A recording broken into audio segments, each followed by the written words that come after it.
Klauni, žongléri, akrobati, jednoducho umelci z 18 krajín sveta prišli do Bratislavy kvôli druhému ročníku festivalu mladej javiskovej formy Nový cirkus. Pritom platí, že nie je cirkus ako cirkus. Napríklad tieto tri dámy majú na akrobáciu titul z Vysokej školy cirkusových umení v Bruseli.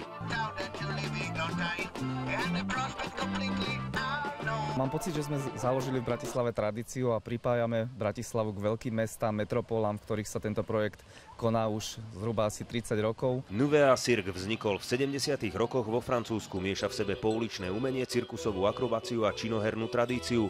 Podstatné však je, že v tomto cirkuse už zvieratá neuvidíte. Drezúru tu však robia stále. Niektoré kúsky klaunov sa totiž bez nej nezaobídu. Nový cirkus je o žongléroch, o veľmi šikovných ľuďoch, kde fakt, že narábajú s vlastnou váhou. Sú to niekedy také šialené kúsky.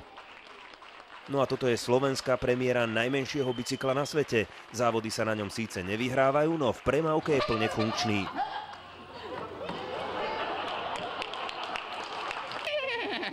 Typickým príkladom nového cirkusu je aj tento rozprávkový klaun. Z Dánska sem vraj pricválal na tomto koni prezývanom Bleky. No a keďže v novom cirkuse sa veľa nerozpráva, tak sa nám už o ňom viac zistiť nepodarilo. Hello, hello.